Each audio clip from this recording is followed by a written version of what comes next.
destination unknown. Snetterton is the setting for the opening rounds of both the Dunlop Radical Enduro and Biduro Championships.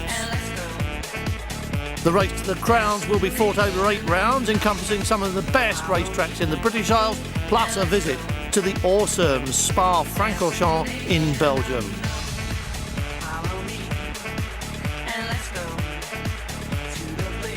The opening round takes place in Norfolk at the frighteningly fast Snetterton circuit. It's long straights linked by some very quick corners, making this a great venue for sports car racing. The Dunlop Radical Enduro Championship is a Le Mans style event. Racing is 45 minutes and each car has a 2-driver option if required. Expect good things from Nick Padmore and Austin Reynolds. The championship is so competitive and it's at the high end of clubman sport really. It's probably the fastest car in the UK for standard clubman drivers, and really that's the beauty of it. Racing with Nick and having a Transpower looking after us, we've got a real professional outfit, and I'm just trying to improve on my lap times to try to get on the podium this year. So then, we're moments away from the first Dunlop Radical Enduro Championship race of 2007. This is how they line up on the grid. Ross Kayser is in pole position. Alongside him on row 1 is Derek Johnston. It's an Le Mans style event, the Radical Enduro Championship. It's not only the SR8 cars at the front, we've also got the SR3s as well. So there'll be plenty of battles going on all over the circuit.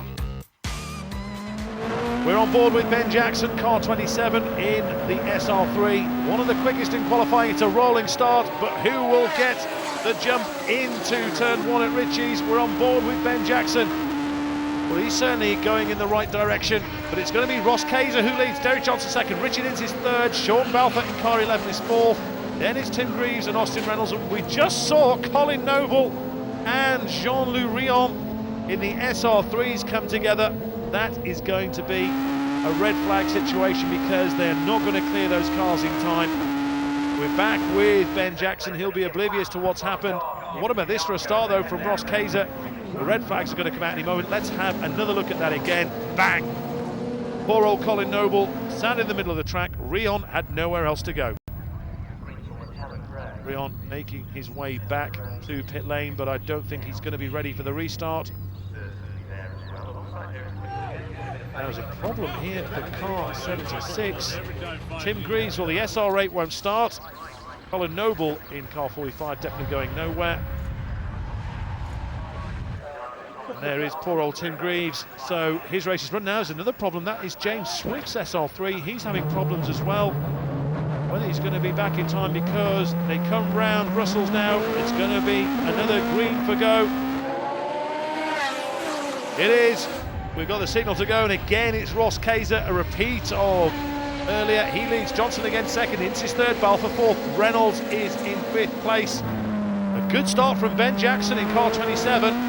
He's one of the quickest SR3s out there as they go onto the Revit straight for the very first time in this race.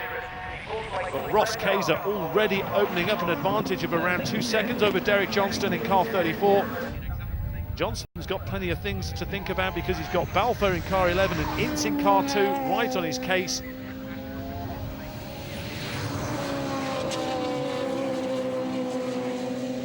Ben Jackson, one of the leading SR3 cars in this race. He is in there with Ian Ford and Philip Berg-Nielsen. Ross Kayser, there is no stopping him. A couple of appearances from Kayser last year in this series. Maybe we're going to get the full turn from him this time around. We're back with Ben Jackson, and he is leading SR3. He's the #1 SR3 car out there, and he's in on the tails of the SR8s as well. So this is really good driving from the youngster. Shares the car with his father. Ross Kayser then into the S's. Here is that battle for 5th place, and it is still Ian Ford. As through goes Austin Reynolds on Philip Berg-Nielsen. He goes up into 6th position. Oh, number 10, Nick Sinfield. Now, is he stuck there? He can't stay there. maybe he's lost power.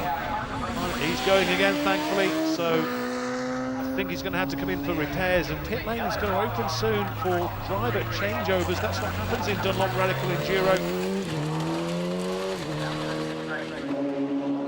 So first car in is Richard Ince. Austin Kinsella takes over from him. They were in 4th position when they came in. Nick Padmore takes over from Austin Reynolds in car number 3.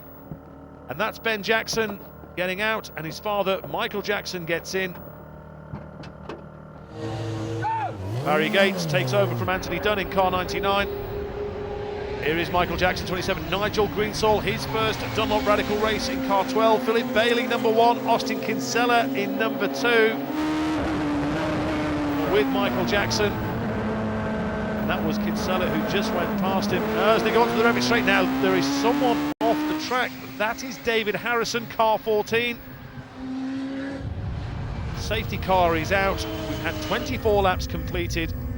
Not long to go in this race. They've bunched everybody back up, but Ross Kaiser is still leading. Out gets David Harrison. 2 laps to go. On board with Michael Jackson. He is 3rd in SR3.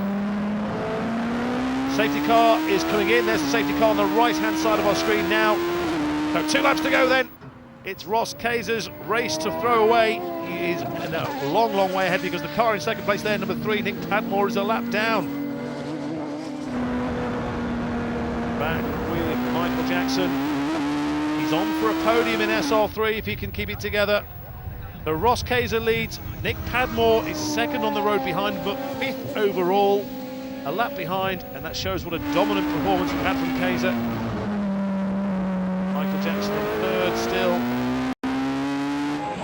Kaiser crosses the line, takes the flag. He wins the first Radical Enduro race of 2007. The team of Anthony Dunn and Gates take the honours in SR3, but it's Ross Kaiser who pushed through the endurance barrier by driving the entire race and ultimately taking the prize. Just needed to pace myself a little bit for the race because I was doing the whole race on my own because the guy I normally drive with couldn't make it this weekend, Robert Simpson, he owns the car. So I had to do it on my own, so just had to keep it consistent and got the win. I thought the safety car was going to make it a bit more interesting, but luckily it was only a two lap dash to the line, so it's okay. Good start to the day. Yeah, it's fabulous from the back of the grid. Anthony, my partner, did a super job in the first part of the race. I just had to cruise around for the rest, made it easy. The Dunlop Radical Biduro Championship is a single driver dash to the flag, every competitor behind the wheel of a Radical SR4. Roger Bromley's been doing this for quite a while now. You hope to progress each season, you hope to move on and on. And of course it has been happening for the last couple of years, but this season there's an awful lot of new blood coming into the sport, and they seem to be very, very quick as well. So I mean, it would be nice to stay where I was at the end of last season. It would be nice to move up a few places, maybe get a few more podiums, but have to be realistic. You know, there's some very good, very young people out there doing very, very well. There's some older guys as well who are very quick.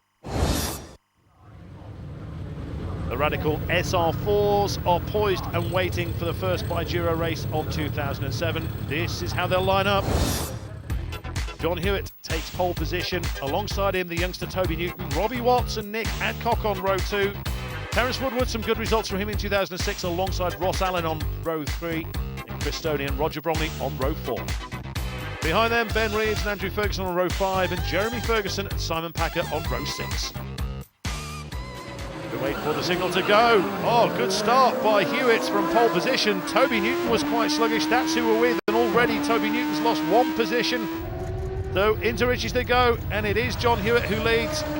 Good start too by Watts. He's up to 2nd place ahead of Toby Newton, who's going to have to settle for 3rd. And that's who we ride with as we go into Sears and onto the Revit straight.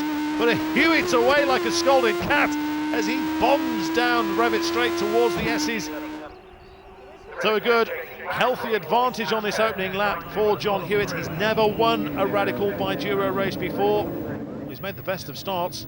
Robbie Watts is following very keenly as well in car 77. Then Toby Newton, 85, a good start too by Ross Allen. And also Terence Woodward, who's in there challenging. You just get an idea how quick and fast Snetterton is as we ride with the man in third place, Toby Newton, his second year in the Biduro Championship. Raced Ginettas the year before that in 2005 as they come into Russell's. It looks as if everyone's cleanly through. It is certainly single file through here. So one lap completed then, and John Hewitt leads. 77 is in second place, Robbie Watts. Newton is third. 85, Ross Allen is fourth. Terence Woodward is in fifth place. Oh, he gets away with that, does Robbie Watts. But here goes Toby Newton up into second place, is it? It is. Great move by Toby Newton, using all that experience from last year to power up into second place. And that's his target ahead of him now. Race leader John Hewitt is into Russell. Toby Newton through ahead of Robbie Watts. All through safely again into Russell. Here we go again. This is Robbie Watts kicking up some dirt. There we see it again. He loses his momentum. Toby Newton is certainly not going to miss out on an opportunity like that. Still leading John Hewitt, but a battle on for second place. As up goes Ross Allen past Toby Newton. But Toby Newton finds himself back in third place again. He was third behind Robbie Watts, now he's third behind Ross Allen. Going up to complete lap 4. Car 51, that is Mitch Millett.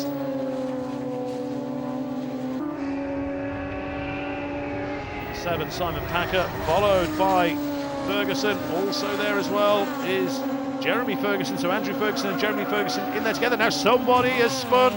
That is car 77, Robbie Watts. It's not gone his way this race. A fantastic start, but he's out of this one. So Robbie Watts becomes the first retirement. 11 laps completed. John Hewitt has led from the start, but it's not an advantage that he's managed to pull away with, because he's still being hassled by Ross Allen and Toby Newton. If you're looking for a race winner, it's one of these three. And John Hewitt would certainly be sick if he threw it away now, because he's led from the majority of this race. Toby Newton, some great results last year. In fact, if memory serves me well, he got a podium at Snetterton last year in the opening day of the season. He's on for another one here, but what position will that be? They come towards the start-finish line. The flag is out, and it is John Hewitt that wins. Ross Allen is second, with Toby Newton in third place. Close at the finish there, but as Dave says, Toby Newton third, the RPM duo in front of him, Ross Allen taking second place, and on the top step of the podium, John Hewitt. Car wasn't brilliant today. I don't know, maybe I worked my flicks a bit too hard in qualifying yesterday. It's going to be a really difficult second race, but just to hang on, just absolutely fantastic. I thought after 5 laps my tyres were gone, my brakes were long. Just fantastic. The Dunlop Radical Enduro drivers pose next to their cars before the start of the second race of the day. Pole position once again in the hands of Ross Kaiser, looking to make it a double victory here at Snetterton. This is how they line up. Alongside him on row 1 is Austin Reynolds. Again, it's the SR8 cars that, as you'd expect, the more powerful vehicles would be dominating practice.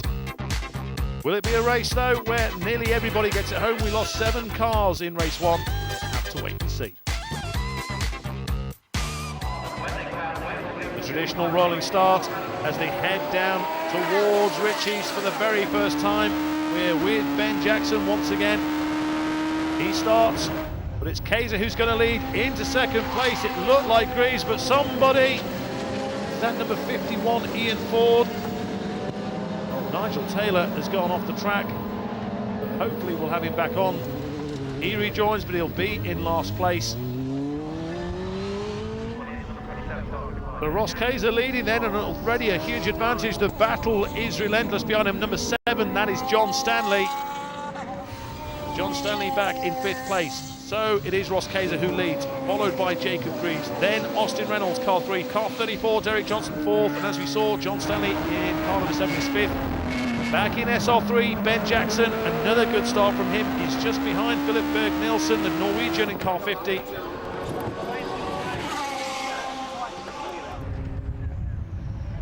Ross Kaiser dominated race 1, he's dominating race 2, a long way to go though, and also he's doing both stints. As already Austin Reynolds gets out, and he is replaced by his teammate.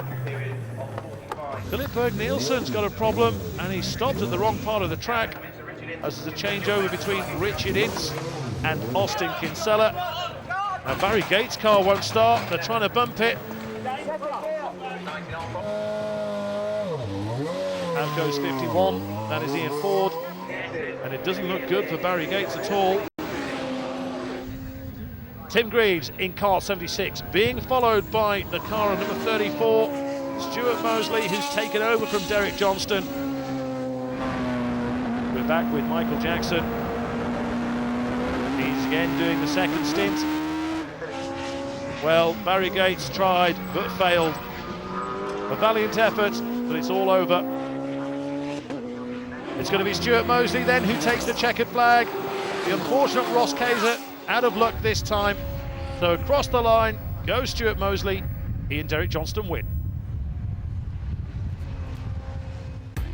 It's David Harrison's turn to be top dog in SR3. Well, there's no fairy tale double SR8 win for Ross Kaiser. Victory instead going to Derek Johnston and Stuart Mosley. The car was brilliantly throughout. We seemed to manage to lap consistently, even when we were out of traffic, so that was pretty good. Derek had a good start to the race. Unfortunately, had two little misdemeanors down Russell. But he drove fantastically, but I think for me, Jacob Greaves just drove absolutely brilliantly for his first Enduro race. That was really good for him. This is how the championship stands, with one round completed. Still a long way to go, and by the very nature of this series, we can expect to see this leaderboard change constantly throughout the rest of the year. The second and final Radical Biduro race of the day. John Hewitt in pole. Is he going to make it a double victory here at Snetterton? Toby Newton alongside him. Then it's Nick Adcock and Terence Woodward on row 2. Roger Bromley and Ben Reeves make up row 3. Robbie Watts and Chris Stoney on row 4.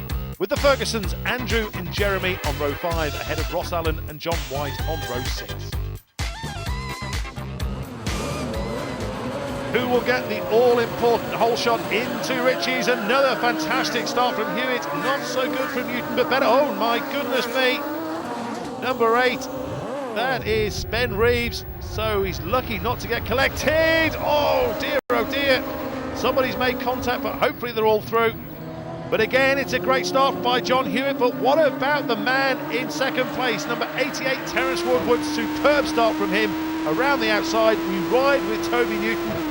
He's got his work cut out. He was on the front row, but look at how much he's got to make up now. Oh, Woodward thinking, but not close enough at the S's into John Hewitt's advantage. But it's not happening here. It's Nick Adcock that's in third place, ahead of Toby Newton back in fourth. This is the view from fourth place, Toby Newton, as they're coming up to complete lap 1, around Corham, down into Russell. So John Hewitt never won a Biduro race before this weekend. He's won one and he's leading the second. Well, Ben Reeves is up and running, thankfully. Oh, off goes Ian Moore. Well, he had his fair share of misfortune last year. It's continuing here at Snetterton. Terence Woodward is trying everything he can to defend his line from Toby Newton, but Toby Newton can't get through. Great driving by Woodward into the S's. And boy, is it quick off the Revit straight, but Newton is trying to find a way through, all over the back of Woodward, but Woodward is not letting go. John White has made a slight mistake and pays the penalty, moves down a couple of places. Oh, he's trying it again, Toby Newton, and there's bits of his SR4 going off. He's not happy about that, it's Toby Newton. He's trying to get through on Terence Woodward. Waiting to pick up any pieces, he's number 11, Nick Adcock. That's the man with, it's getting the best, and here comes Nick Adcock on Toby Newton now. So Adcock is trying to do to Newton what Newton was doing to Woodward before, and now Adcock is getting it as well. Not this time into Russell. Back on the power again. This is what Biduro Racing's all about. 26, that is Andrew Ferguson ahead of Simon Packer. The battle for 10th place. Toby Newton maybe this time. He's got the power on. It's a brave move. It's a superb move. Toby Newton at Russell, up in the second, ahead of Woodcock. And he'll have enjoyed that, especially after the scrap they'd had earlier.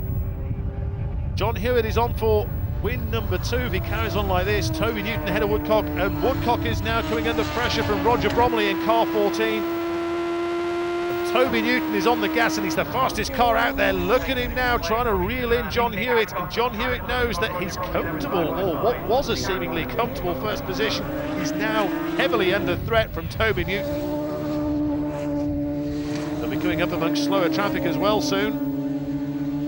And that might just play into this young man's hands, Toby Newton. And look how quick he's made up so much ground on the race leader. And John Hewitt's going to have to stop right here. This is helping Toby Newton's cause. Into Russell they go. Can Newton get on the power quickly? He can, but not quick enough, because it's going to be John Hewitt that's going to make it 2 wins. Toby Newton, a valiant effort from him. Over the line they go. Great racing yet again from the Radical Biduros. It's another close finish, but Toby Newton wasn't quite able to find what he needed to get on the top spot again. So for the second time today, John Hewitt finds himself on the number 1 step of the podium. I tried to measure field, and then Toby just come from nowhere.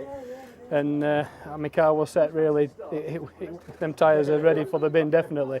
And then the back marker just got in my way right at the end, and I thought, oh, I hope we don't spoil it, but we managed it.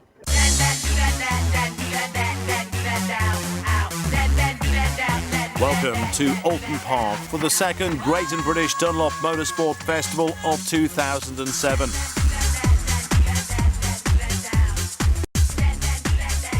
After the flat-out, foot-down power of Snetterton, the series moves on to the roller coaster ride that is Oulton Park.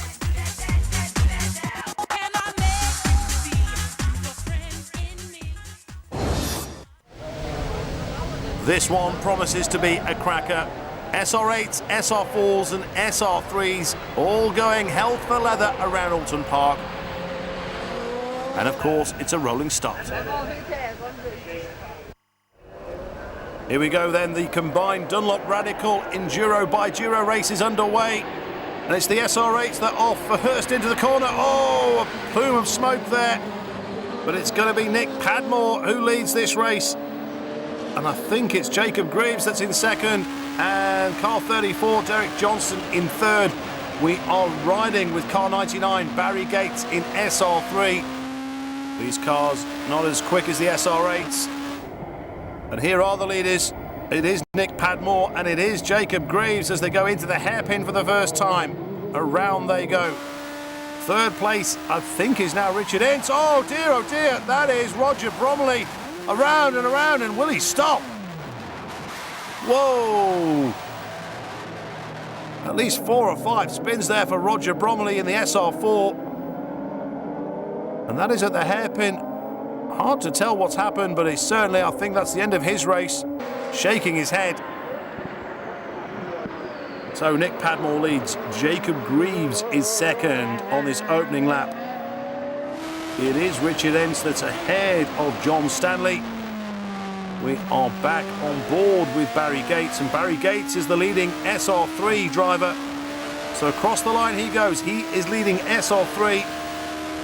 Lee Atkins in car 72 is right behind him.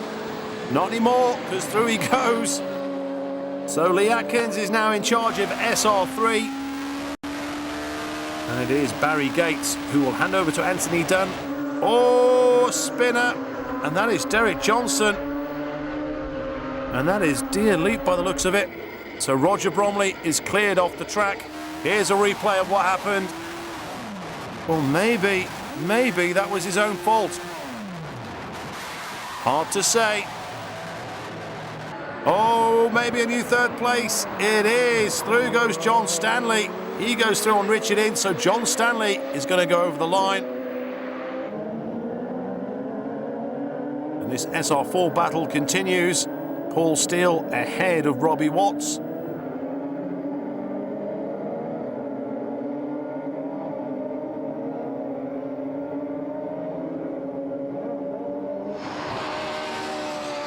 Richard Ince back down in 4th place. He and teammate Austin Kinsella just 10 points off top spot in the overall standings coming into this weekend. That's the man in third place, John Stanley.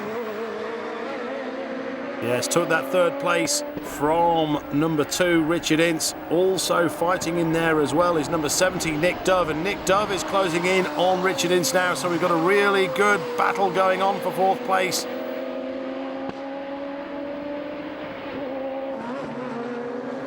.34, Derek Johnston. Spun already once today. And he's lost a lot of ground because of it. Had a really good time at Snetterton. Some great results there. So too Barry Gates in SR3. He's not having things all his own way this time around.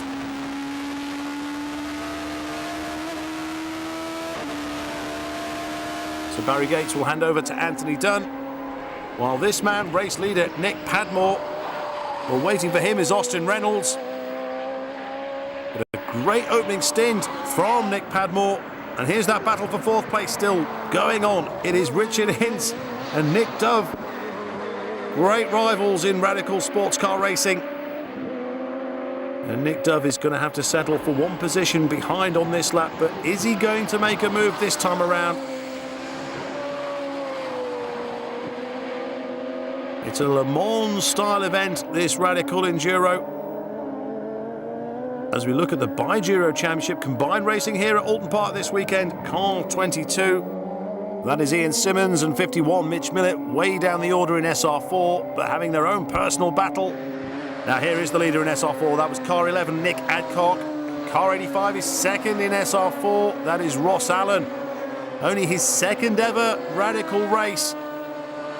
He's just ahead of Derek Johnston in the more powerful SR8. Number 8 there was Phil Hall in the SR3. So they're all really mixed in together here. SR8s, SR4s and SR3s.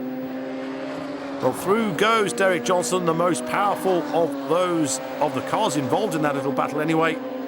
But maybe a tow perhaps for Ross Allen.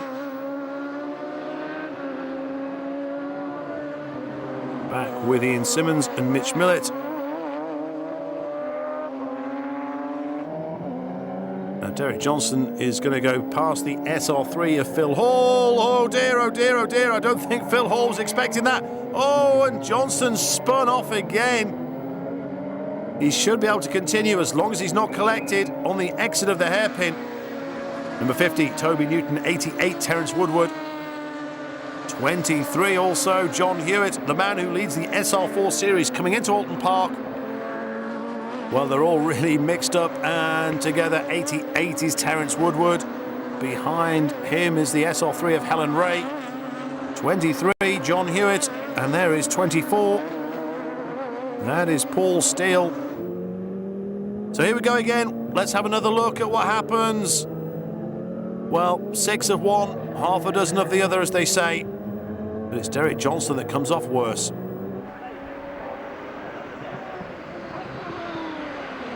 Into Lodge, Richard Ince, right on him still, Nick Dove. And we'll be getting ready for the driver changeovers soon. So into Old Hall again, it's still Richard Ince and it's still Nick Dove trying to find a way through as they head down towards Cascades. Now SR3 is being led at the moment by Ian Moore. We are on board though with car 99. This is Barry Gates, the view from his car, out of Lodge, up Dearly, over the finish line, down towards Old Hall. Helen Ray still trying to find a way through on Terence Woodward. And Terence Woodward still very much involved in the battle for a podium position in SR4. As we look to Hilltop, into Hislops. And Terence Woodward, well, some great results for him last year towards the tail end of the season. He got better as the year went on. Helen Ray, this is her first year in Radicals. Well, here's the battle for second place in SR3. Still Barry Gates, but behind him is Bradley Ellis. Ian Moore is the man who's leading SR3. We've still got the all-important driver changeovers to come, of course. Lots of things could happen then. But this is the view from the man in second place in SR3. Certainly the forward-facing view anyway. Out of Old Hall down towards Cascades. And Ian Moore, I think, was around 6 seconds ahead.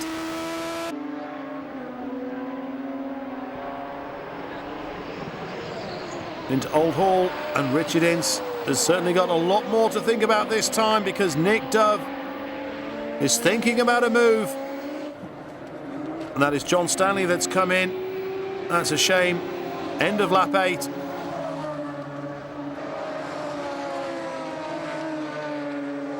Still in second place, around 5 seconds down on the leader. That's Jacob Greaves. He'll hand over to Tim Greaves. So through some of the slower traffic comes the more powerful SR8 of Jacob Greaves.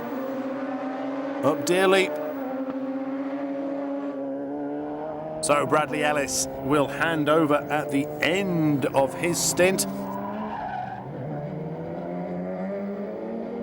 In fact, only one solo driver this weekend, and that is the Norwegian Philip Berg-Nielsen in SR8 in car number 5. As we look at this battle for second place, which is still going on.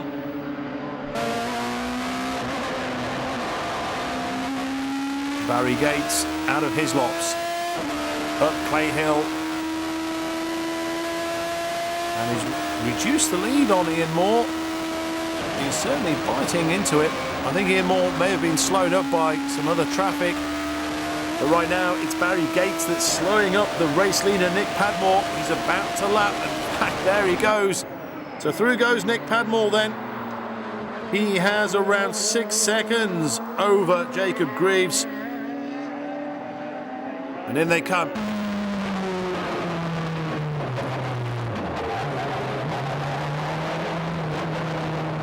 So Barry Gates will hand over to Anthony Dunn. Nick Padmore is going to hand over to Austin Reynolds. So they change over. And this will give the SR4s a really good chance in the overall scheme of things. Now, is there a problem? There could well be a problem here for Phil Abbott, who's about to go out. Well, out goes Austin Reynolds, having taken over from Nick Padmore, and I think he may have lost his lead, but it's going to take a while for things to sort out. He had around 5 seconds over Jacob Greaves. Whoa! And that is car number 70 that gets out. That is Phil Abbott eventually. Oh, 77! That looks like the end of the road for Robbie Watts. Indeed it is. So a well-deserved drink then for Nick Padmore. He's done the spade work for Austin Reynolds. Can Austin Reynolds maintain that advantage out on track? Well, we're looking there at car 85 in SR4. That is Ross Allen. Oh, Osborne spins. And no one should really collect him now. I think he's waiting for everyone to come through. Indeed he is. So Osborne should rejoin the fray shortly, but he's lost maybe a place or two, having taken over from Phil Hall. Now then, this is Tim Greaves. His car won't start. Jacob Greaves had got it up to second place. Will it fire? He's losing time. This does not look good. So second place seems to have gone from Tim and Jacob Greaves. They're going to have to inspect that car, I think. Indeed they are. But Tim Greaves is not getting out, so hopeful that he's going to be able to rejoin the race. Now, is it an electrical problem of some sort? 51 and 26. That is Mitch Millett and Andrew Ferguson. And it's Millett who tried, but Millett that didn't do. Through the shot comes number 1. That is Phil Bailey, having taken over from Bradley Ellis. Now then, Tim Greaves, hopefully, should be able to rejoin. He's lost a lap. In fact, 2 laps now. By the time they get this car out, he'll be a couple of laps down, so not the greatest of weekends then for Tim Greaves. Here we go. About to get underway. Everything's secured in place and away they go, but he's got his work cut out if he's going to make an impression on this race. He's just had to sit there in pit lane, and in fact twice now he's watched Austin Reynolds go through. Oh, big cloud of smoke there from car number 70. That's Phil Abbott. So that looks like the end of the race for Phil Abbott then. Indeed it is. His hand goes up. He pulls over. So that's it for Phil Abbott, having taken over from Nick Dove. They were going so well before. Now here's the man who leads the SR4 series. The man who leads the Biduro Championship, number 23. That is John Hewitt. Oh, Terence Woodward maybe just nudged him there as they went round the hairpin. Hewitt's lost a couple of places. He's back in the action. As we look at car 50, Toby Newton in SR4. And also Simon Packer, car 71. It's not going to be their day today. Terence Woodward in car 88. But the man we're looking at is the man in car 99, Anthony Dunn. You'd have to say he has got SR3 sewn up and therefore would not want to do anything silly. He's in amongst some of the SR4s. I think that's Terence Woodward. Indeed it is, as they go into Hislops. But they're running their own race. They're in their own championship, completely separate from the Enduros. Anthony Dunn up Clay Hill, heading and making his way down towards Druids. But back with the SR4s, this is the fight for third place. Still with Toby Newton, but Simon Packer thinking about a podium. Around Old Hall they go. Well, good to see that Tim Greaves is back out. Stuart Mosley is right behind him. Those two shared a car last year. Oh dear, now then, who's that that's gone off? It's 72. Oh dear. That is Ian Moore that's off the track. Now, I think that should be okay. I don't think that will bring the safety car out. Well, certainly Ian Moore is okay. There's Anthony Dunn right on the case of Toby Newton, but of course that's SR3 and SR4. So SR3, 99, Anthony Dunn leading SR3, trying to get through but no way through. A couple of laps down is car 76, Tim Greaves. But there's still points to be had. And you never know what could happen to anyone else, of course, in your class or championship. Now here is the man, Austin Kinsella. He is in second place, and his target is Austin Reynolds. And he has been chomping away at his advantage. Up hilltop goes Anthony Dunn. This is the approach into Hislops. Down through the gearbox. And this is that new race leader. Great drive by Austin Kinsella. Whittled away that advantage of Austin Reynolds throughout this second stint. Reynolds really did have a handsome advantage, but Kinsella at one stage took 5 seconds out of him. Well, Tim Greaves, it's too late really for him in this race. Now, what about this battle in SR4? Car 85, Ross Allen, and car 11, Nick Adcock. And Ross Allen, well, he's been nothing short of sensational in that SR4. So too Kinsella. He is going to win this race. A great day for Austin Kinsella and his partner Richard Ince. They won in the first race 2 days ago. And it's going to be a double victory for Kinsella and Ince as over the line they go. Here he is, takes the checkered flag. Fantastic result. So Austin Kinsella wins, and it's going to be second place for Austin Reynolds. The Dunlop Radical Biduro win goes to Ross Allen in the SR4. Dunn and Gates take the spoils in SR3. But overall, it's Richard Ince and Austin Kinsella who win in SR8. Yeah, it was a good race. I think we had a couple of the V8 cars probably dropped out there somewhere, but Richard did a good stint to start with, and he handed me the car over in quite a good position. So, and then Mr. Reynolds, who's our teammate behind there, he helped the cause a little bit because he spun at the hairpin. But so thanks, Austin. Well, Nick had a fairly healthy lead. I got into the car. I tried to push. At the end of the day, as it says on the helmet here, no excuses. Not quite good enough, but continue training and continue trying to put in some quick laps. I had two big spins out there, which cost me quite a lot of time, but car's back in one piece, and looking forward to the next round at Spa. Fantastic. Mission accomplished. We came out in second place and just wanted to chase, and thankfully we got the lead straight away on the first lap that I came out, and then I chased like hell. My teammate Bradley was behind me in second place, and then I heard on the radio he was got a faster lap time. Of course, you get a point for fastest lap, so I pushed like hell and managed to get that. So new lap record. Well happy. The SR8s are just such quick machines. They come up on you so quick, but it didn't seem too bad. I had a bit of traffic in race 1 on Saturday, but today was good. And it also looks good in terms of championship points. That result moves Ross Allen up into third place. Nick Adcock is second, but John Hewitt, double winner at Snetterton, still leads the way.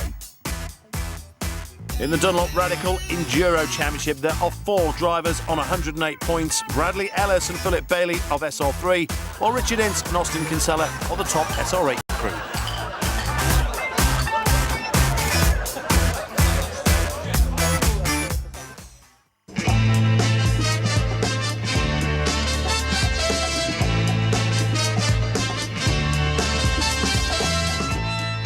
Welcome to Thruxton for the 4th Great and British Dunlop Motorsport Festival of 2007. After the awesome Spa-Francorchamps in Belgium, the series moves on to the fastest track in the UK, and that is, of course, Thruxton in Hampshire. The series is split into 2 categories, the SR3s and the more powerful SR8s. We're at the halfway point in the season. We move on to Donington next, then it's Croft, Pembrey with the season finale at Brands Hatch. It's been tight all year, but so far in SR8 it's been Richard Ince and Austin Kinsella who lead the way. Now, someone with a problem, that's car number 3, Austin Reynolds. So he's not going anywhere by the looks of it. He's lost all transmission, got no drive at all, so problems for Austin Reynolds. Third in the championship alongside his partner Nick Padmore. Number 2 is Richard Ince. He is the man who leads the series, 140 points along with Austin Kinsella, who he'll hand over to later in the race.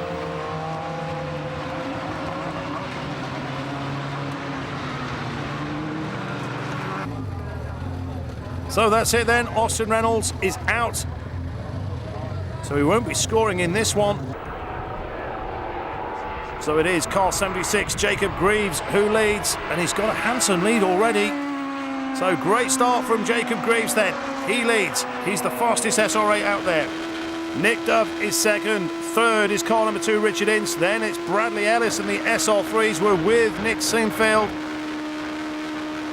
Oh no, sideways goes car 50, Philip Berg-Nielsen, the Norwegian. And boy, does he get away with that. Whether or not he'll get going again remains to be seen.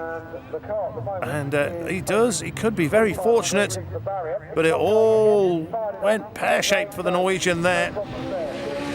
But Philip Berg-Nielsen's on his way again, lost a few places. But Berg-Nielsen heading down into the complex. He had a great time at Spa-Francorchamps at the last round, at the last meeting of the Dunlop Great and British Motorsport Festival. Now let's see what happens again. Well, just clips the grass, loses traction, hits the brakes, and look at that, he doesn't make contact with the wall.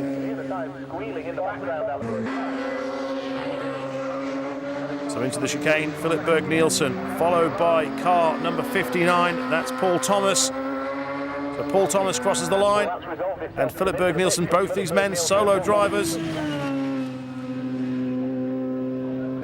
Philip Berg-Nielsen's actually come in, so he's come in before the driver changeover. He wouldn't be changing over because he's got no one to hand over to, but they have to come in and sit there for 45 seconds.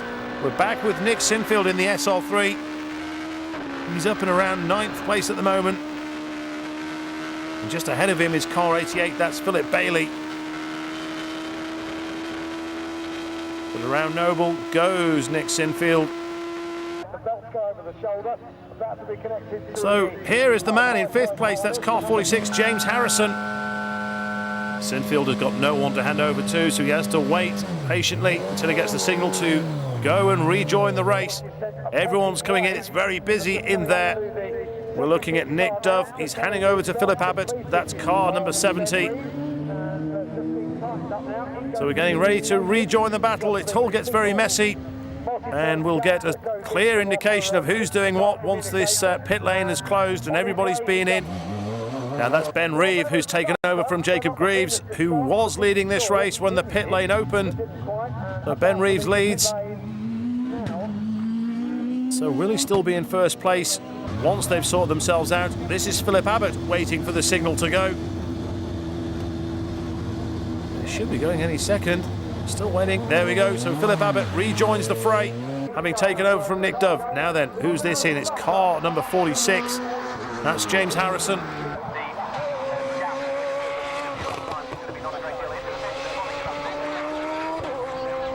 Car number 2, that is Austin Kinsella. Harrison's through, so Harrison's found a way through on Phil Bailey. So Harrison is 4th. In fact, he's 3rd now, of course, because we did see Phil Abbott coming in for his speeding pit lane penalty. So here's the cars in 3rd and 4th on the track, 1st and 2nd in SR3. 25 laps completed, and Phil Bailey stalled it, but he's managed to get going again. So what a shame for Ben Reeve. He was leading this race after taking over from Jacob Greaves. So he's coming in now. Is he going to rejoin, or is that the end of the race? Well, they're taking the grass away from the front, and that may have made the car overheat. You can see that is, the grass will be getting in the way, so he'll be getting the signal to go. But how many places has he lost? The air wouldn't have been able to get through to the radiator. He would have been really overheating. We're looking at Nick Padmore. All those problems for Austin Reynolds early on. But here's the man who is in the lead, and it is a handsome advantage. Down into the chicane again for the very last time. Austin Kinsella then is going to take the full complement of points. Checkered flag is ready and waiting. There it is. So Austin Kinsella, he takes the checkered flag.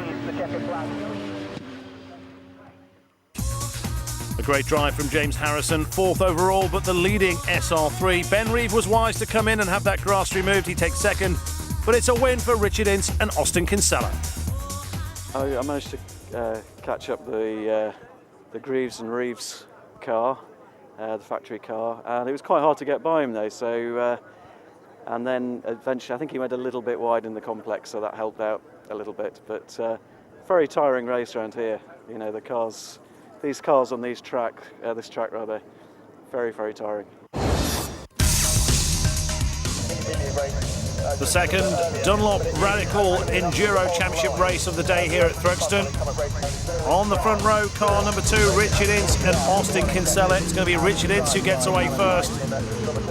It's a rolling start, of course. We get the green flag. We're on board with Nick Sinfield in the SR3.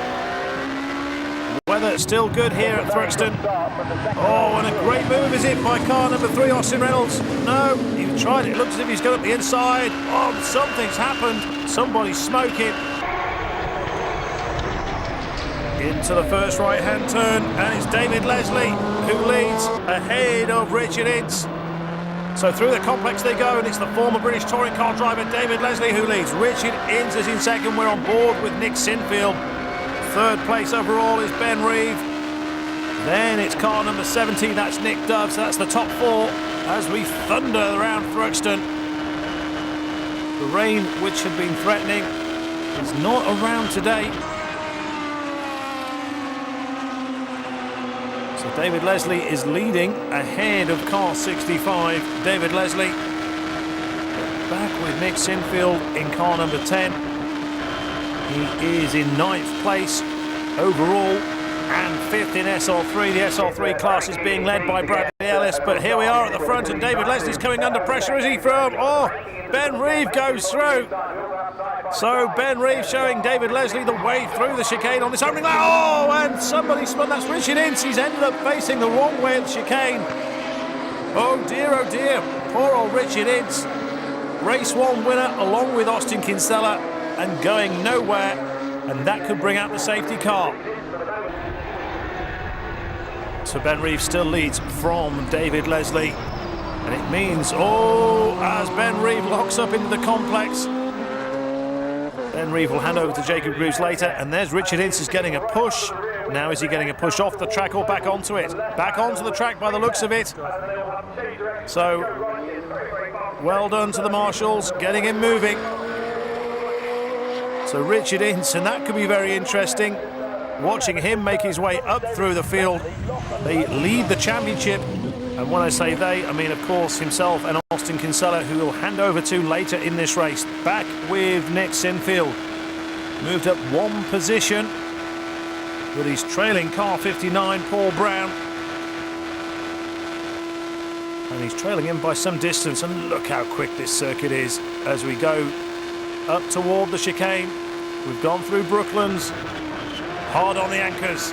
Oh, maybe gone a bit too wide as Nick Sinfield almost overcooked it but saved it. So another lap completed, and it's a lap that's still being led by Ben Reeve. He's got a 2.2 second lead over David Leslie. 5th place, Austin Reynolds. So we're looking back, car 59. That's Paul Brown, trailing number 99, Barry Gates. Here's the race at the front though, and it's still David Leslie, and he's following David Reeve around. SR3, of course, still being led by car number 1, that's Bradley Ellis. Behind him, Barry Gates in 2nd place. Then it's James Harrison, then it's Paul Brown, and then it's this man that we're driving with, Nick Sinfield. Again, Ben Reeves, a strange line into the chicane, but he keeps away from the curbs. David Leslie staying with him. David Leslie, who's been racing for a very, very long time, of course. Oh, Austin Reynolds is off. Oh, and that's him out. So Austin Reynolds is into the barrier at the chicane. Just coming up to begin lap 13. I think Philip Berg-Nielsen was involved in that one as well, but it's game over for Austin Reynolds. So no points for himself and Nick Padmore in this race. So Nick Sinfield moves up another place. He is now in 8th overall, and he's got his hand up. So there's a problem for Nick Sinfield. So lap 14 then, that's as far as this man got. So Nick Sinfield in the SR3 is out. Why that is, I just don't know. So we're looking at car 59, that is Paul Brown, and behind him 99 Barry Gates and number 46 James Harrison. James Harrison, of course, won the SR3 class last time. So we're looking again at Nick Sinfield going nowhere. Oh, and Ben Reeve is coming in. Well, Ben Reeve is coming in and going back out. So maybe he came in thinking the pit lane had opened. Nick Sinfield is trying to find out whether he's going to rejoin. He's got some kind of transmission issue. Nick Sinfield does indeed go back out. So he's okay. Ben Reeve strangely coming in. The pit lane is due to open soon, but not just yet for the driver changeover. But Nick Sinfield goes back out, and he's lost around 5 or 6 places.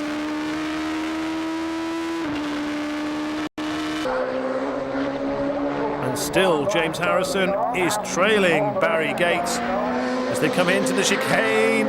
And he's trying to find the long way round. He's not going to find it there. squirming around all over the place, but in they come. They both come in together for the driver handover. James Harrison, of course, has got nobody to hand over to. Barry Gates will give the car to Anthony Dunn. Anthony Dunn is ready and waiting to get in. Meanwhile, here is a change for car 70 as Nick Dove steps out, and in goes Phil Abbott. So Phil Abbott's about to rejoin. He'll be about half a minute away. And here we go. Jacob Greaves takes over from Ben Reeve. So Jacob Greaves has got some, well, Ben Reeve did a great job at the start of this race. He led, but then, of course, he gave in. David Leslie took over. And here is the car number 2, none other than Austin Kinsella. And Richard Ince, of course, had that spin at the start of the race. And since then, they've just kept it going, kept it going, kept it going. Good lap times, consistently fast. And there is 65. David Leslie hands over to Steve Jones. Steve Jones about to join the fray. And we can hear for ourselves what the conditions are like there. So David Leslie handing out the advice to Steve Jones as away he goes.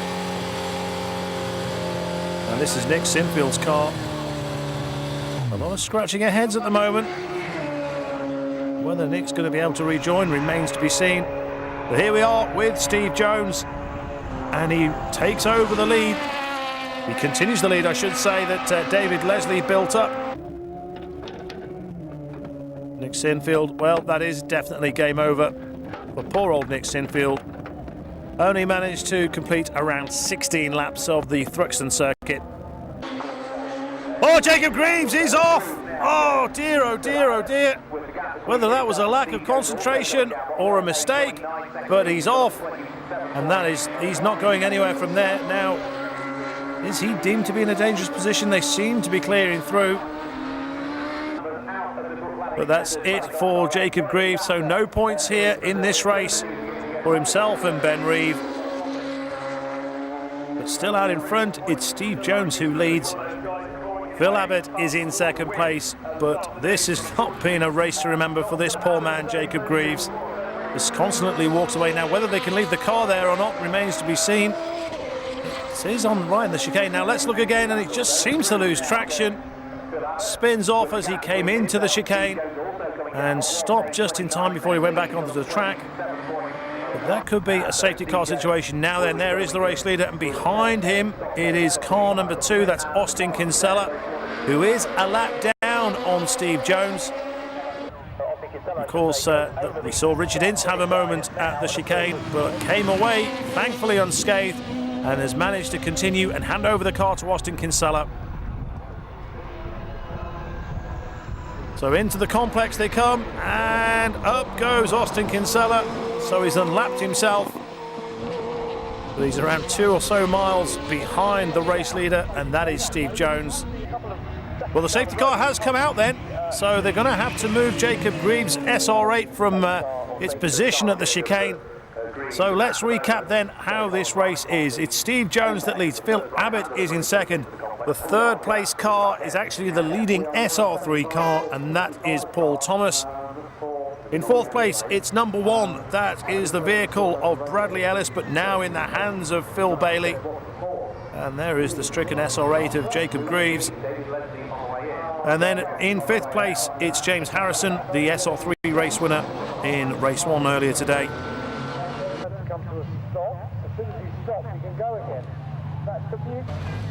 Into the pits comes Steve Jones. Now this is for a stop-go penalty. David Leslie's telling him to go up towards the light, and there's the red light, so he has to stop there, and then he'll rejoin, but it'll be at the back of this pack. The stop goes for speeding in the pit lane. The pit lane here, the exit of the pit lane is miles away from the finish line. It's about another 100 metres further down the road.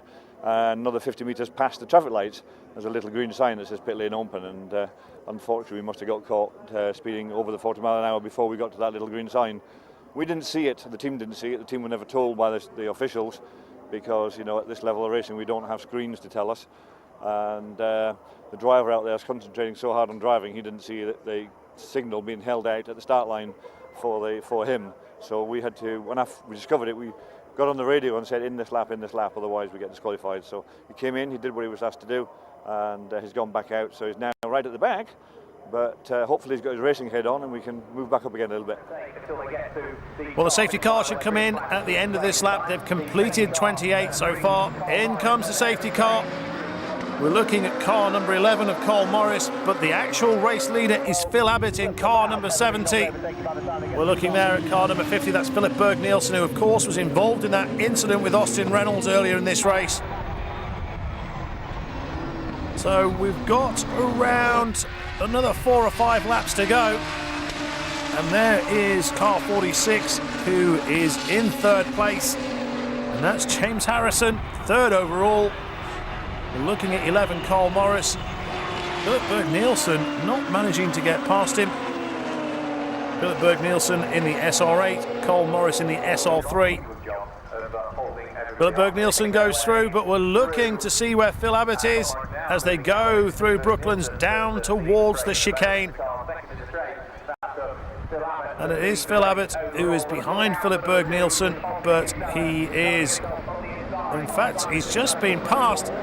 Trying to sort this one out. It's 46 that's gone through. James Harrison also in the mix there as well. We can see him, car number 2. That is Austin Kinsella. What a fairy tale drive this would be if he could manage to pick his way through this lot. Well, there's Philip Berg-Nielsen, there's Philip Abbott, has got back in front of James Harrison, and look at car number 2. Austin Kinsella goes through, picks up another place. So maybe, just maybe. One more lap to go, and what a fairy tale drive this has been for Austin Kinsella. Richard Ince, of course, spun on the opening lap. And since then, they've just plugged away, constantly gone quick around Thruxton, and it's paid off. What a reward it's going to be.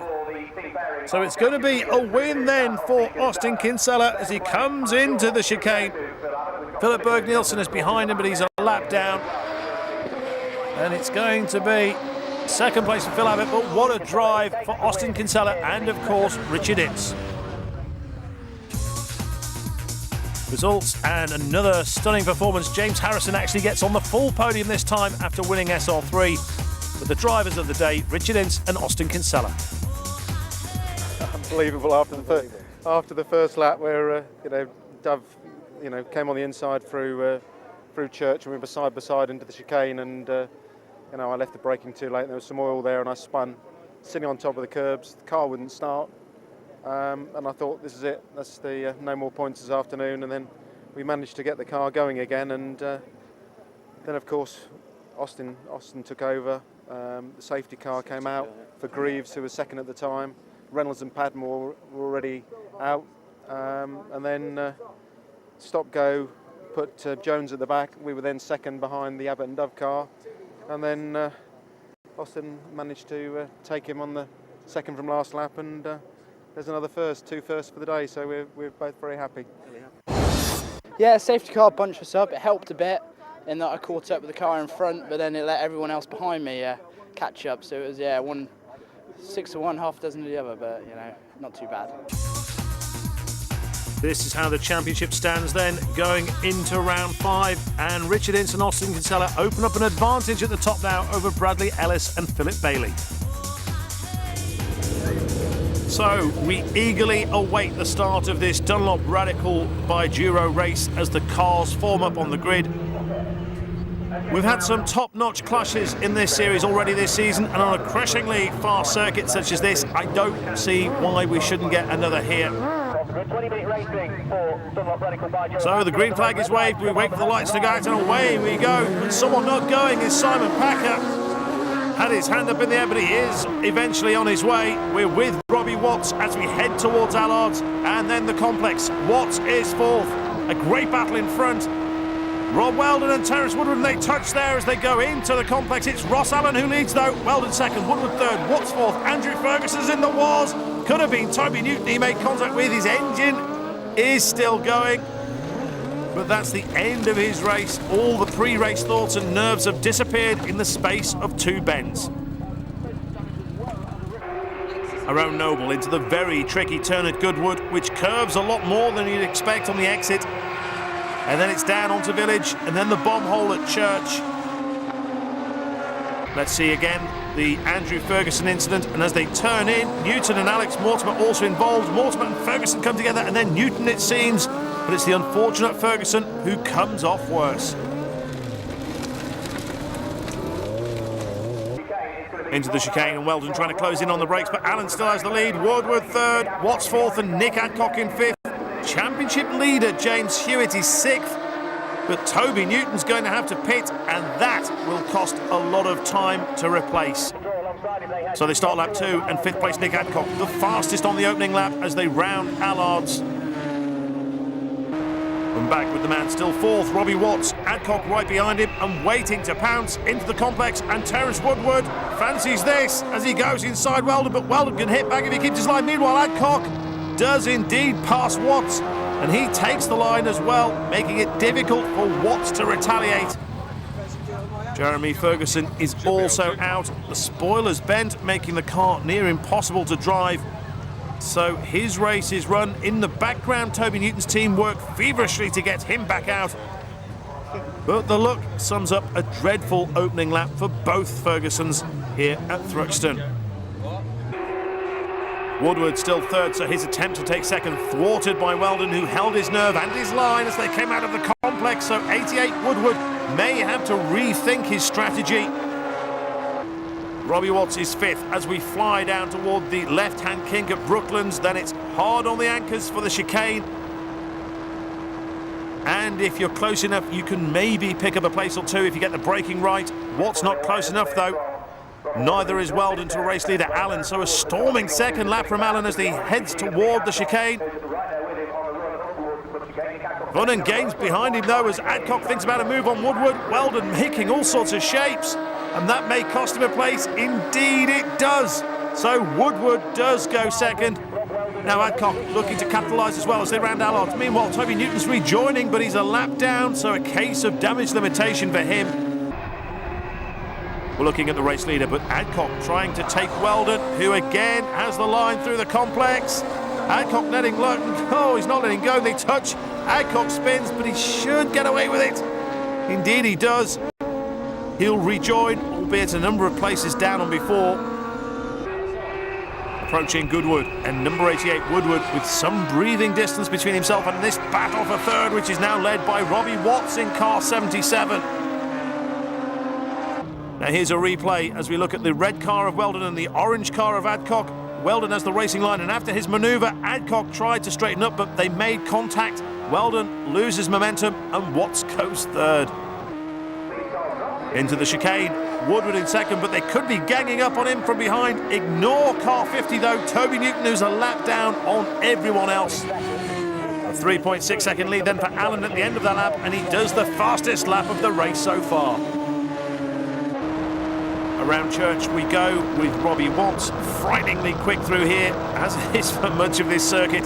The arms and the neck will start to ache the longer this race goes on. Into the chicane comes Ross Allen, and just look at that lead.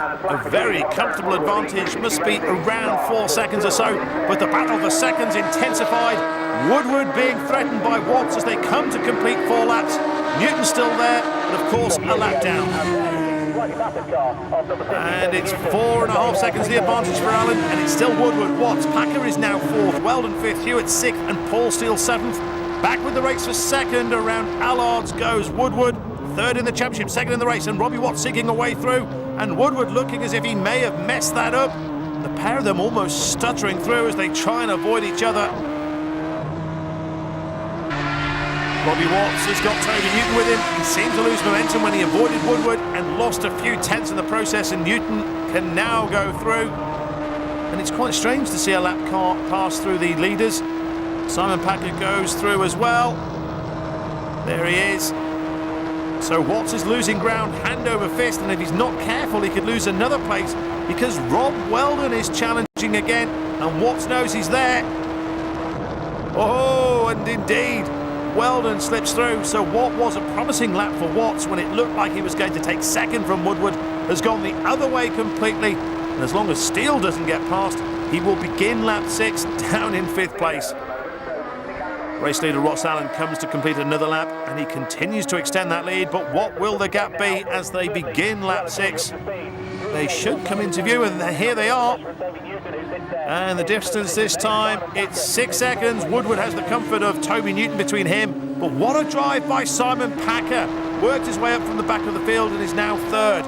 Watts is still fifth as they approach the complex for the 6th time, and Newton looking inside Woodward. Oh, and he narrowly avoids the youngster. Now this is interesting because there's a lap down, and by rights shouldn't be mixing it with the leading men, but he's right there and having a go, rightly or wrongly. Now let's watch how quick it is around Thruxton as we exit Seagrave, approaching Noble, and it's a gear up on the exit into the really quick bit down to Goodwood, and the only way around at high speed is to nudge the wheel, as we can see. On the way out in a powerful car without downforce, a flat-in top looks possible, but is likely to cause a loss of momentum on exit. However, an even bigger challenge awaits with a slight right at Church. And there's the race leader Ross Allen, no longer in possession of the fastest lap. That honour now goes to Nick Adcock on the last lap, but I think Allen's happy enough with his lot so far. This is the duel at the back of the field, Ian Simmons being followed by Ian Moore. Yet, of course, it's still Toby Newton who's last overall. And here is Newton looking to get past Woodward as they pass Brooklands and head into the chicane. And he's having a go. Oh, he's it. Oh, they made contact as well. Hard on the brakes, Toby Newton. Well, he goes through. Woodward managed to stay on. Oh, Nick Hancock spun. He seems okay, though. He's having a race to remember. That's the second incident he's had. Fastest laps and 2 big incidents already.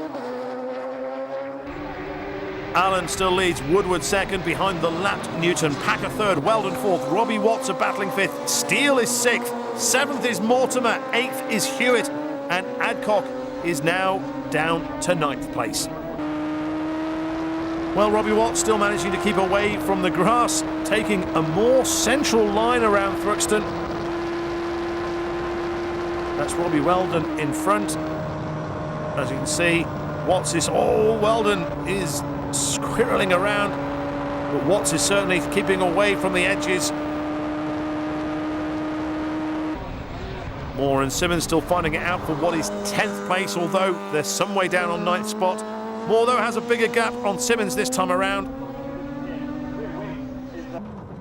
Approaching the chicane, and Watts still not close enough to Weldon. This is the replay.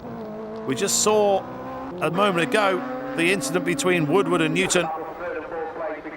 Well, we could have a new second place as Woodward comes under close scrutiny from Packer. We're looking at Newton, but the battle is on behind him for second. Oh, Packer's having a go. But Woodward just goes back in. Oh, we're on board Robbie Watts, and that's Mortimer and Steele who made contact. Steele spun. Watts avoided. Hewitt came through, but Watts... Well, I wondered where he was going. He cut the chicane, but comes through relatively unscathed. But that seemed messy. But Steele in car 24 is going again. So what has that done to the race order? Well, still it's Ross Allen who leads. Woodward is second. Packer is third. Then we've got Rob Weldon and also Alex Mortimer who's gone through. 23 John Hewitt, followed by Robbie Watts, and that's who we're with as we head down toward the left hand at Noble. And this is the battle for second place, and what a drive from Simon Packer. A case of maybe, if only, if he hadn't had that problem on the start line. As we look again at Ian Moore and Ian Simmons, the battle for 10th place. So Toby Newton still leading these two around. Number 8 is Rob Weldon. And there is Alex Mortimer ahead of John Hewitt, and it's been a poor drive for number 23, John Hewitt, considering the great result he had at Spa, and he leads the championship. But what about this man, Ross Allen? Continues to lead, continues to pull away. And Robbie Watts, he's had his moments in this race as they go around Allards towards the complex. And things not gone his way, really. A little bit more good fortune, and he could have been a bit higher up the order. He's got some distance between him and Paul Steele, who's behind him. Robbie Watts has really got his work cut out if he's got to, or if he's going to catch up on the guys in front of him.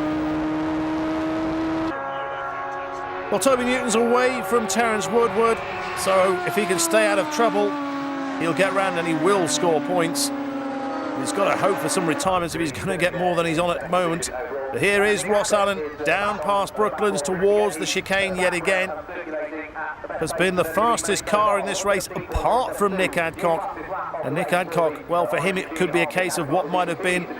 He keeps putting in fastest laps but then keeps messing up by spinning out.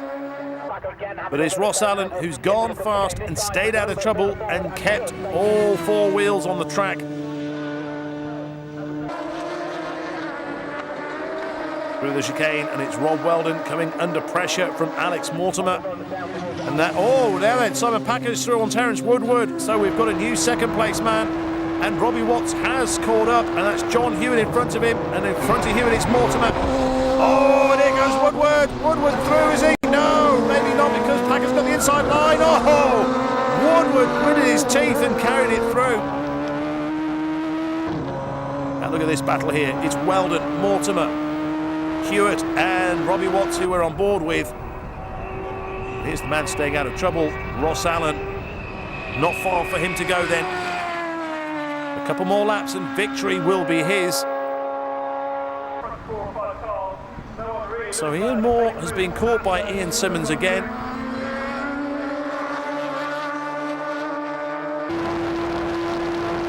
Through Brooklands with Robbie Watts, and this again, we're going into the chicane. It's hot on the anchors. You can really, they seem to punch a hole in the air, the cars, and you can maybe suck your way through, but nothing doing this time. As we can see, Mortimer is ahead of Weldon, and Weldon has Hewitt, but Hewitt's maybe thinking about a look. So Terence Woodward again in second place, Simon Packer is third, and Alex Mortimer is really on a charge up into fourth place. He's made his way past Robbie Watts, past John Hewitt. Oh, what a move is it from Hewitt? Hewitt goes through on Rob Weldon at the complex. And Robbie Watts is looking to find a way through as well, but nothing doing by the looks of it. My, how they've chopped and changed positions throughout this race. But back with Robbie Watts. And he's looking now to close in on Rob Weldon. Woodward, Packer, Mortimer. Then John Hewitt, who was around, I think, the 9th place early on, but he's really worked his way through. And so too does Nick Adcock. Oh, and Robbie Watts could lose another place, could he? To Paul Steele, he does. Poor old Robbie Watts. But great driving. Oh, Nick Adcock has been such a star in this race. Really entertaining. And Paul Steele as well, as they come down towards the complex. And anything, I mean, it looks like Ross Allen is going to win this race as long as he can stay together. Oh, they're all following each other through the complex. But Nick Adcock right behind John Hewitt, still at just ahead of Robbie Watts. But you could, anyone from second down to about 8th place could take second. This is the man in second. And Terence Woodward seems to have about a second or so over Simon Packer. So it's looking good then for Terence Woodward. Simon Packer is third. Alex Mortimer is in 4th place. Then it's John Hewitt. But we're back with the race leader, Ross Allen. He was 5th before they came to Thruxton this weekend. And look at this 4-car train. Now there's smoke ahead. Now what's going on there? And certainly Nick Adcock, who can stop him? He has been the fastest car, with the exception of Ross Allen, on this track today. He goes through, picks up another place, takes Rob Weldon. So Weldon, Steele and Watts as they begin this lap. Back with Robbie Watts through Allards. And Robbie Watts, he's had some good performances this season. Oh, what's going to happen here? He's looking at Steele. Steele is thinking about Weldon.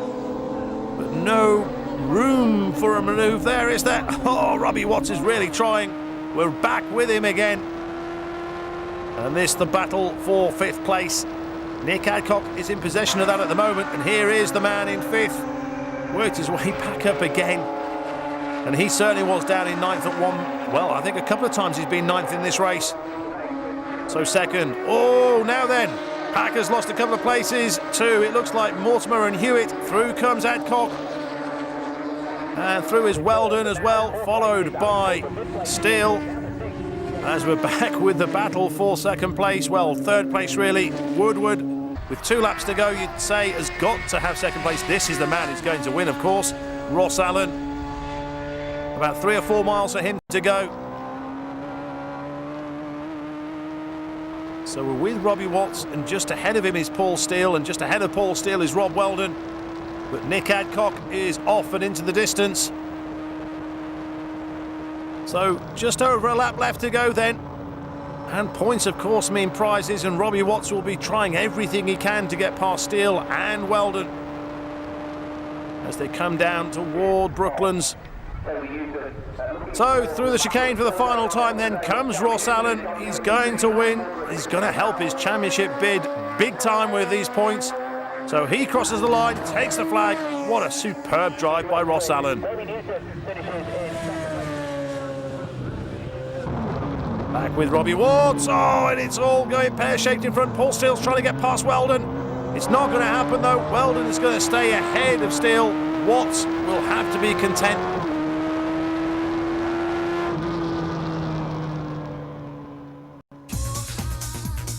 Results time then, and it is Ross Allen, a 10-second advantage over Terence Woodward. Look how tight it was for third, and it was Alex Mortimer who managed to take the last podium position. Yeah, the first lap they were all close behind me up into the chicane, so I decided to slow it up a bit, and they all sort of tripped over themselves, so got a bit of a gap. And just like to thank my team RPM Motorsport for setting my car up for me, really. It's hard work. It's a very physical circuit, you know. It's quite hard on your arms, holding onto the steering wheel. At 140 at the back, the car just wants to go straight on. It doesn't want to turn right, so tough race. Yeah, from the lap 1 really, we were taken off into the first complex, so we were on the back foot, but the chassis was fantastic. You know, we had so much more speed through the corners than the other cars, but just a bit down on power in a straight line. So I think we got a different engine to put in for the next race, and at Donington Park, and hopefully we can start winning a few. So what's that done to the championship? And it means we've now got a new leader. Nick Adcock takes over at the top from John Hewitt. Terence Woodward stays third, Toby Newton stays fourth, and Ross Allen stays fifth.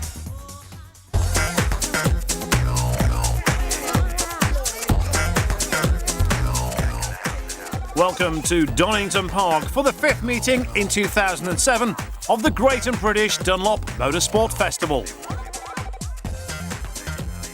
Donington is one of the premier circuits in Europe. Redgate, Coppice, Goddard's and of course the infamous Craner Curves are some of the most famous landmarks you'll find on any racetrack.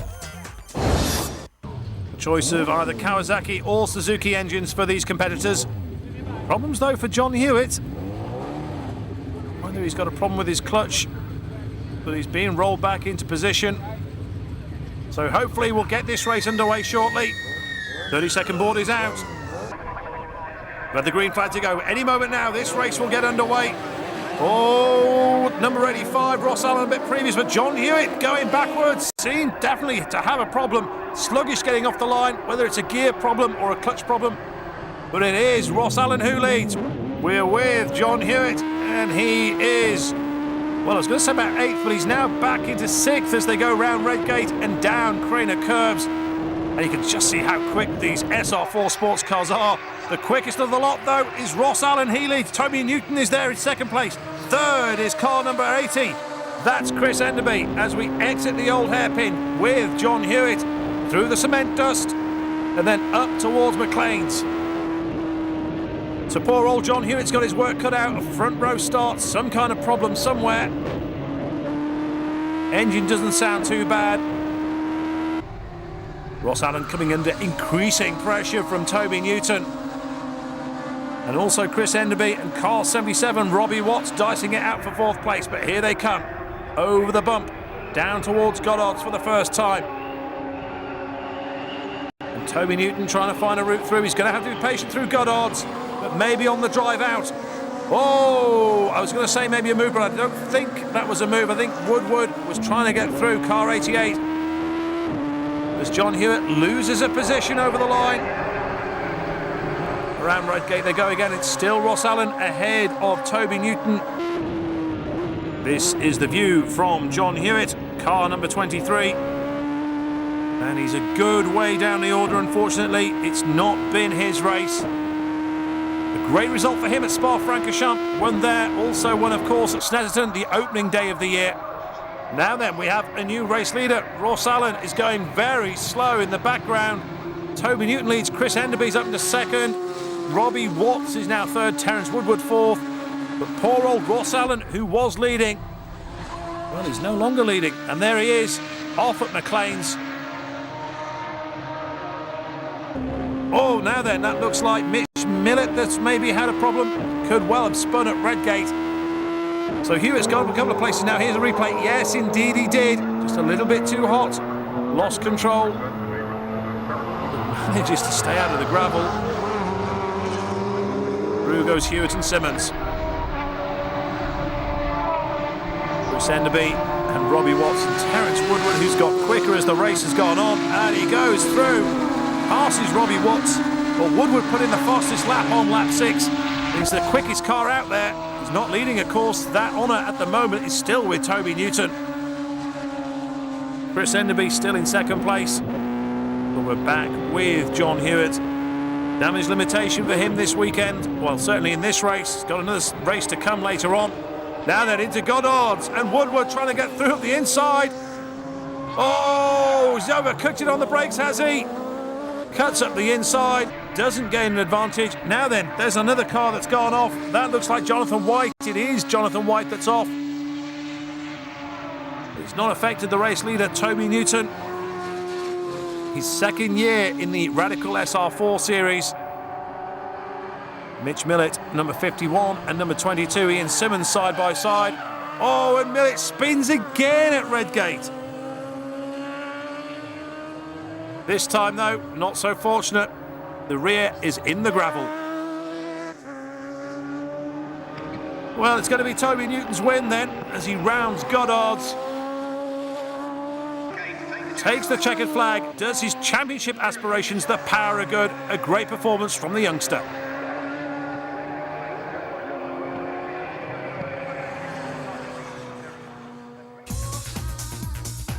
So this is how it finished then, with Nick Adcock fourth, Robbie Watts third, Terence Woodward second, Chris Enderby was disqualified. Toby Newton takes the race win. Yeah, it wasn't too bad. We managed to get a good start, and unfortunately Ross had a problem. But yeah, from second place I just got my head down and sort of made a good enough gap and sort of slowed the car down, slowed the pace down to keep my tyres for race 2. And the car's fine, so I'm quite happy with that result. Austin Reynolds, car number 3, arrives on the front row. There's former touring car driver David Leslie talking with his co-driver Steve Jones. He'll be taking over from him later on.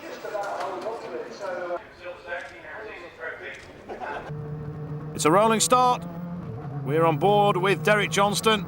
As long as everyone's in position, well, the safety car's gone in, we'll be okay to go. And it is, it's a race start, so who's going to go into Redgate first? Oh, great start from Austin Reynolds. Derek Johnson in the white, number 34, is second as they go around Redgate. Are they all going to make it through safely? It's a nice clean start. No start though for car number 59. That's the SR3 of Paul Thomas. Well, look at this advantage already by Steve Jones. He leads as they come into Goddard's for the first time. Derek Johnson slipped back down into fourth. Round they go, car number 2. That was Richard Ince, and we're on board with Derek Johnson, about to pass Austin Reynolds and about to go back up into third place. Indeed he does, but it's Jones who still leads. Around Redgate, get the power back on. And there is car number 11, that is Cole Morris in the SR3. It is just not happening for him. And there's another one in the pits as well. That is Anthony Dunn, one of the top SR3 crews. And they've got a problem. Tim Greaves, trying up the inside of Steve Jones, and he takes over at the front as they go around Redgate. Well, he's sat behind Jones for so long in this race. He's now made his move. He's now got the P1 position. Steve Jones will hand over to David Leslie at the changeover. Tim Greaves will hand over to Jacob Greaves. Out of the old hairpin. There is David Leslie getting ready. So Austin Reynolds is out of the car. Nick Padmore gets in. can get very chaotic. And that's car number 12. That is Helen Ray, who's taken over from Nigel Greensall. David Leslie gets in to take over from Steve Jones. Away he goes, Nick Padmore. He should join in about 4th or 5th place. David Leslie gets away. Now Steve Jones had brought that car in 3rd place at the end of his stint. We're now riding with Stuart Mosley, having taken over from Derek Johnston. Up into McLean's. A problem here for Austin Kinsella, just talking there with his teammate Richard Ince. Trying desperately to get the car back out on track. Stuart Mosley absolutely flying. Fastest lap on lap 22.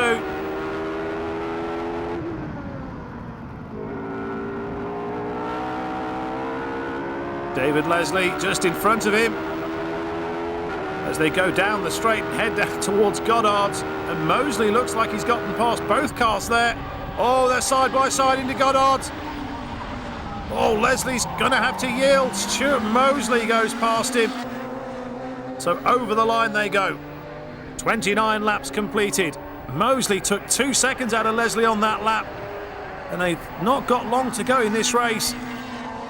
SR3 is being led by James Harrison. He had some great results at the last round at Thruxton as we go down Craner Curves, courtesy of Stuart Mosley. How quick is this?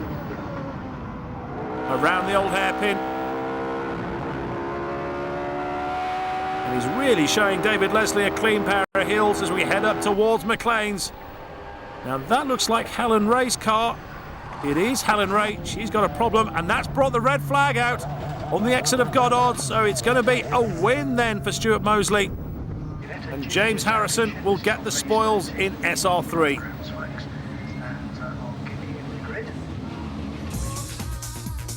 This is how it finished then in the Dunlop Radical Enduro race. A win for Stuart Mosley and Derek Johnson in SR8 and James Harrison in SR3. Yeah, the track conditions are a little bit different to yesterday. Certainly it's a lot hotter today.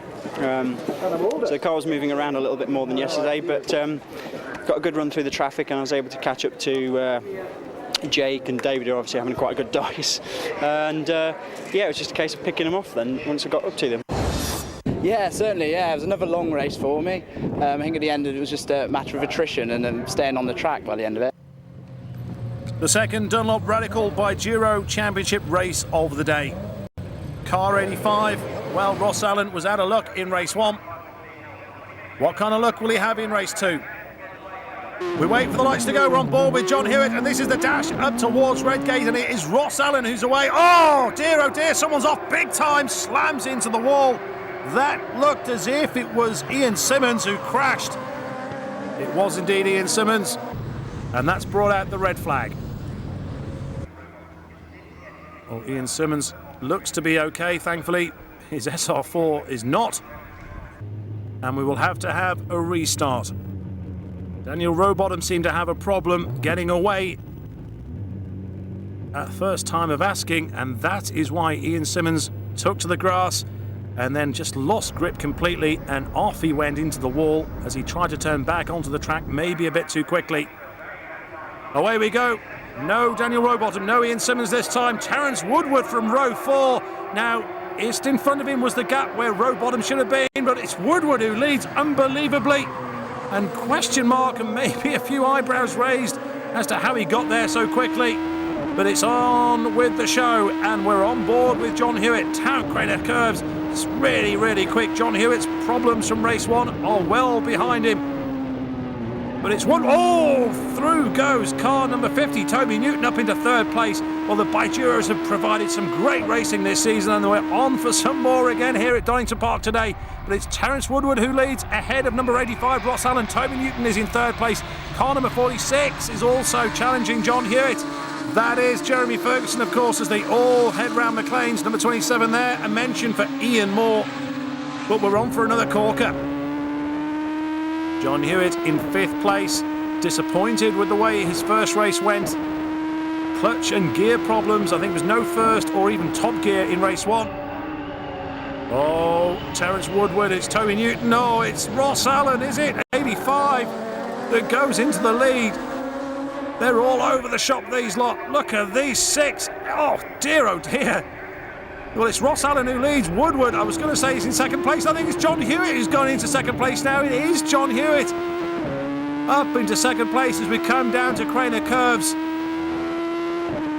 You want a winner? Pick one of these 6, and it could be John Hewitt because he's got the bit between his teeth now. He's right behind Ross Allen, challenging just 2 seconds covering the top 6. In fact, less than 2 seconds of covering the top 6. Oh, now then, what's this all about? Hand signals there from Ross Allen. So he's telling maybe John Hewitt to go through. John Hewitt does indeed go through. They are, of course, teammates at RPM, and the man in third place, Toby Newton, drives for zero competition. Well, it's full-on competition because I think there might be some tactics there. So John Hewitt is our race leader. I can only assume that Ross Allen, who's not as involved in the championship as John Hewitt is, has let him through and is now trying to hold everyone else back to allow John Hewitt to win the race. And it is John Hewitt that's going to take the checkered flag. John Hewitt wins. Ross Allen is going to be second. And a great third place for Jeremy Ferguson in car 46.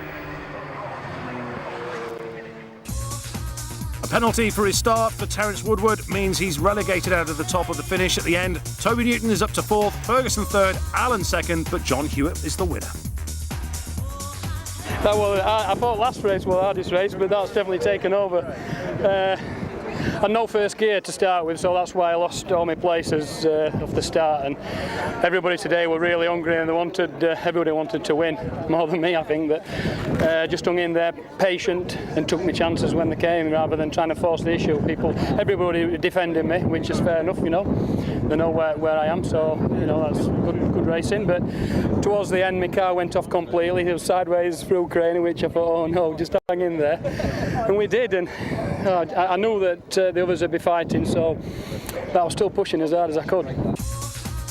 Team orders may have come into play then, but it's John Hewitt who benefits the most from that race, and look what power of good that has done to his championship aspirations. Another great race. We've just about got enough time to get our breath back.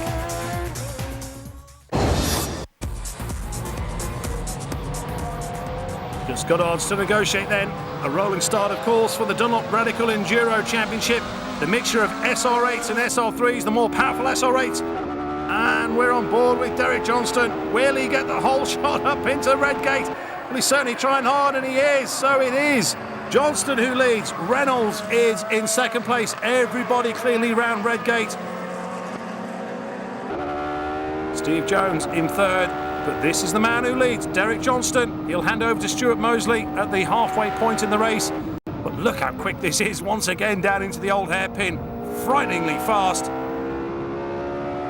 Derek Johnston used to be a motorcycle racer. Not too bad either in the old SR8. Austin Reynolds and Steve Jones still second and third around McLean's. 59, that is Paul Thomas, who unfortunately we didn't see a great deal of in race 1.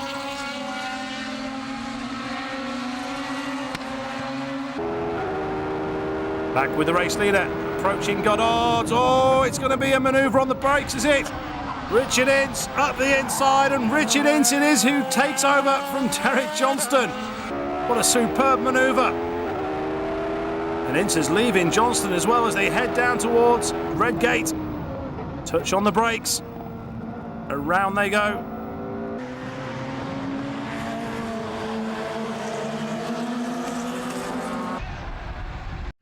Derek Johnston coming under pressure from car number 76. That is Jacob Greaves.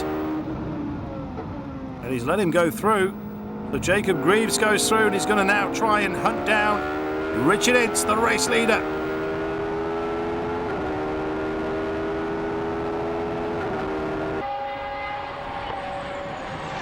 Oh, and in fact, Steve Jones now looks as if he's going to go past Derek Johnston as well. So poor old Derek Johnston has gone from first back to fourth. That's 5 laps completed.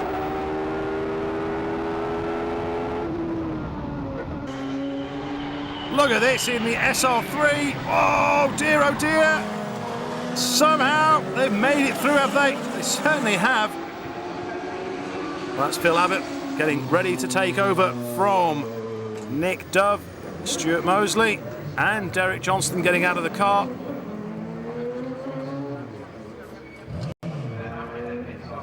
So we'll have to see how this one, now that is Nigel Greensall that's getting out, and he'll hand over to Helen Ray. Meanwhile, out gets Jacob Greaves, and that's Tim Greaves who's taking over. So it'll be interesting to see then, because they were leading this race when the pit lane opened. They seem to have had a good stop. Will they still be leading it when it's all settled down again? Well, this is the view from Stuart Mosley around the old hairpin. Stuart Mosley has done the fastest lap. But Stuart Mosley's certainly in a hurry. And he's back in third place. And the guy in front of him is in second place. In fact, the guy in front of him is now back in third place. So great manoeuvre. Mosley taking Greaves at Coppice on lap 25. And that's his next target. And look at how quickly he's reeling him in. This would be some manoeuvre from Stuart Mosley, is it? Up through on Paul Thomas.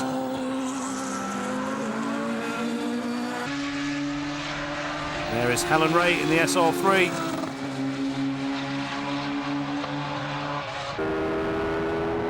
For Stuart Mosley, this is the battle for first place.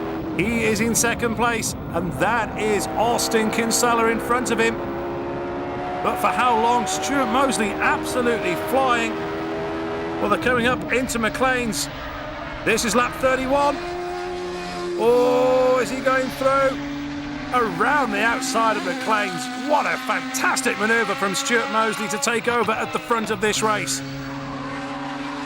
So it's Stuart Mosley who leads ahead of Austin Kinsella. And we're on board with the new race leader. Took over, of course, from Derek Johnston. So here we are then. The checkered flag is being prepared around Goddard's for the final time. It's going to be a victory for Stuart Mosley and Derek Johnston. Superb driving from Stuart Mosley. A number of fastest laps as well. Results time, and the top SR3 crew, Phil Bailey and Bradley Ellis down in 8th place. But victory, what a fantastic drive from Stuart Mosley and Derek Johnston. Austin was running a good pace, and it was quite hard work to catch up to him. So we were a little bit worried about how tyres were going to last for the second race. And once I got to Austin and managed to get into the lead, it was just a case of a bit of time management really towards the end. But I managed the gap. We got the pole, so we led from the start. I think there was contact the first couple of laps with Phil, which didn't help, made some bodywork rub, which slowed us down a bit. But the bodywork soon fell off, and then we was able to keep our position. So when the pit stops came, I was able to go out and catch the other drivers and overtake them. This then is how the championship stands. We've got 3 more rounds to go, but it's still Ensign Kinsella who are top of the pile.